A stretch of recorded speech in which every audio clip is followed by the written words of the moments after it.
Many voluntarists, like myself, present arguments based on the premise that the initiation of violence is inherently wrong and immoral. It logically follows that wrong behavior stays wrong, no matter how many people want it to be right at a given time, what they write down on a piece of parchment, or what names they substitute the immoral act with the intent of making it seem less obvious and direct. This is a consistent position. Now, often you hear people from the alt-right, or many minarchists, call voluntarists things like Purist. This is because many people in the alt-right, or people who want a smaller government, don't have a principled position. Their arguments are not based on any coherent philosophy. They will frequently argue that a stateless society will quickly become invaded by warlords or immigrants, so therefore we need a government.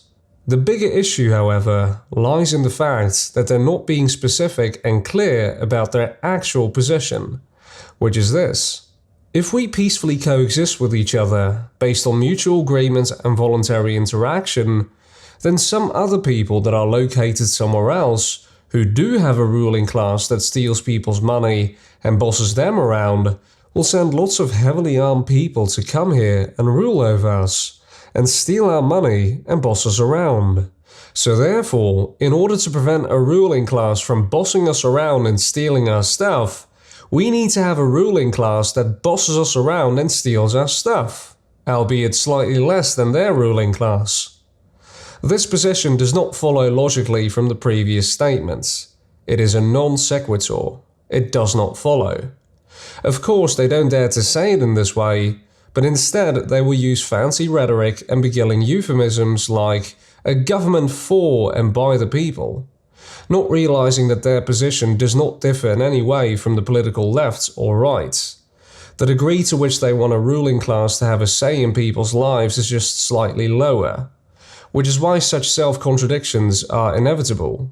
And then they call people with a principled philosophy purists, for not wanting to be as logically inconsistent as they are, because they think that the ends justify the means.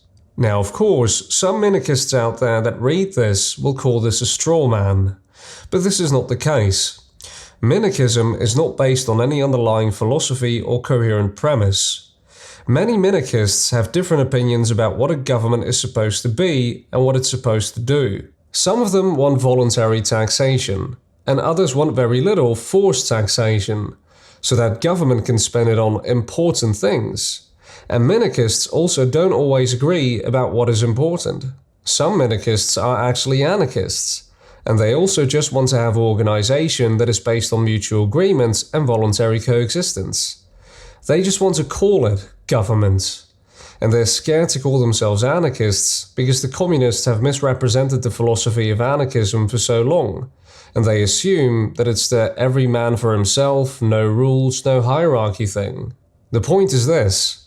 A minarchist that is at least consistent with its own title, one who wants minimal governments, wants there to be a government that does things that they wouldn't feel justified in doing themselves. When a government collects taxes, it demands money from your neighbors to fund what you think is a good idea, and sends armed enforcers to their house to drag them away from their friends and family and lock them up in a cage if they don't pay up. If the minarchists wanted to fund a defense system to protect people from thugs and robbers, they wouldn't go up to their neighbor's door and demand money from him under the threat of hurting him and locking him up in a cage, because that would be wrong and pretty hypocritical. Stealing your neighbor's money so that you can pay other people to protect your neighbor from people who want to steal his money? Not very rational indeed. So therefore, they want to vote for a government to do that for them, in the form of taxation, because they've been taught that if they vote for somebody else to do it, it's okay, when it's obviously not. Or take border control, for instance. Many minarchists would not feel justified in standing in an illusory line somewhere in Arizona to point machine guns at anybody who steps over that illusory line without the permission of the government, that supposedly gets to decide what is done with and on that area which it claims to rule. That's why they want a government, so that they can have other people do that for them instead. The self-contradictions keep adding up, because minarchism isn't based on anything coherent or principled. If someone else's freedom has to be sacrificed to guarantee your own safety, so be it. Which, by the way, is the premise of every tyrannical regime that has ever persisted throughout history, and up to the present day. Which is one of the reasons why so many minarchists eventually turn into voluntarists. There is a part of them that knows that the initiation of violence is wrong, and that nobody can attain the right to control other people and take people's money under the threat of violence. Yet they simultaneously believe that, in some occasions, people can have the right to do that. If they want to be morally and logically consistent with themselves, eventually they will have to pick one, because it's hard to be aware of the fact that you're contradicting yourself and be comfortable with it. Which is why they try to shrug off anyone who actually decided to choose a coherent position as a purist, instead of being specific about what they actually believe. They know that they can't, because they know that they would contradict their own moral code if they had to be specific about what they think a government should do that normal people couldn't do if they did it by way of mutual agreement and voluntary interaction.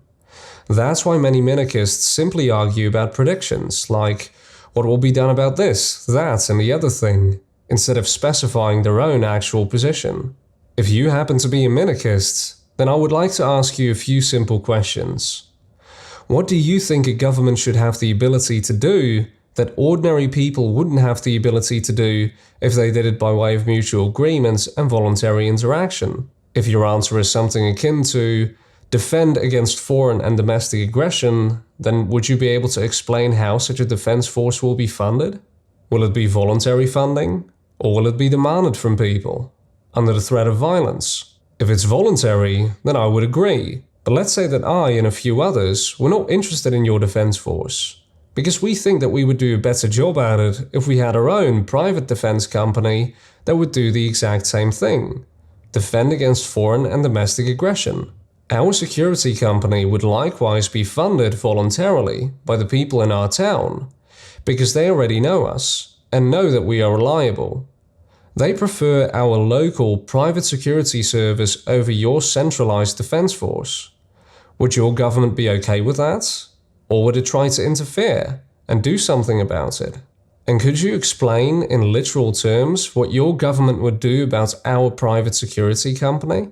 If it's okay with it, then I agree. Now, what if multiple towns throughout the area would also prefer their own private security company, in lieu of your centralized one? Would your government be okay with that as well? If so, then that is the voluntarist position. You and the people who voluntarily work with you have your own organization in the area where you are located. Other people have their own local organization in the area where they are located.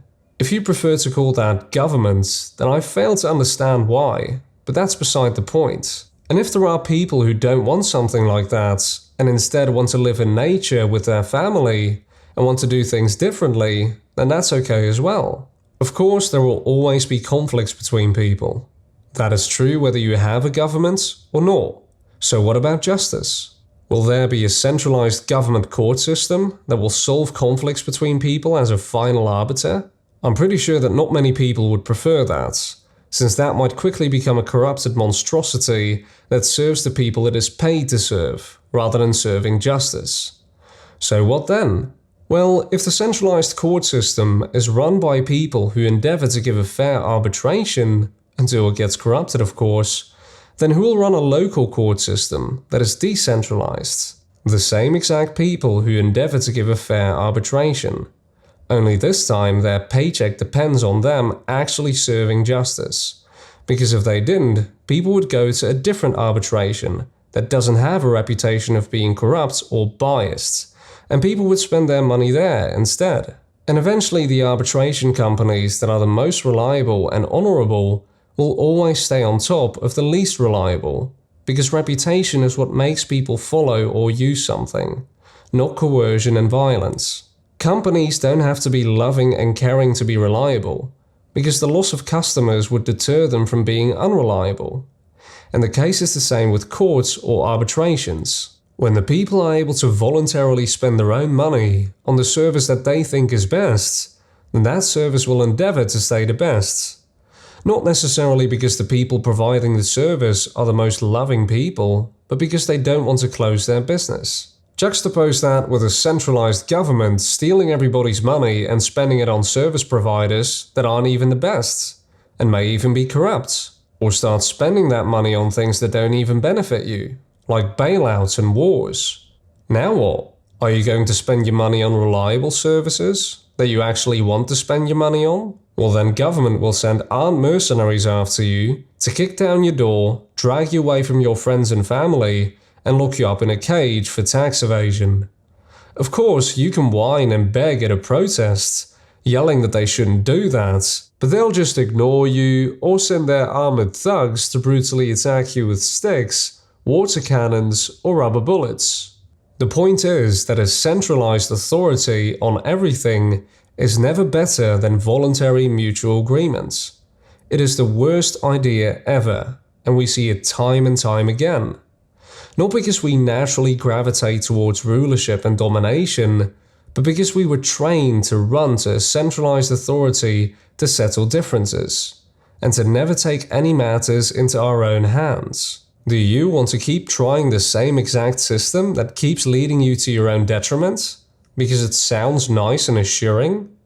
That didn't work out for the communists, so why would it work out for us? Voluntarism does not exclude any form of organization, cooperation, and defense. The only thing it excludes is rulership and involuntary interaction. No ruler gets to own thousands of square miles of land that is already occupied by millions of people, and gets to decide who may or may not enter the area that it now claims as its jurisdiction or territory, and gets to decide what people can or cannot do in the area that it claims to rule over, and can take people's money without their consent, even when you think it's justified in some occasion. If it would be insane and immoral for myself to randomly claim exclusive ownership over a huge area, an area that is already occupied by the people living there, and claim the right to decide what those people can or cannot do in that huge area, then it would be equally as insane and immoral for politicians to do the same thing, because nobody can ever attain the right to do so. It's called having a principle and being morally and logically consistent with yourself. And that is why I'm a purist. For more on that, I would want to refer to 2 of my videos that relate to these topics. One being, is democracy the same as freedom?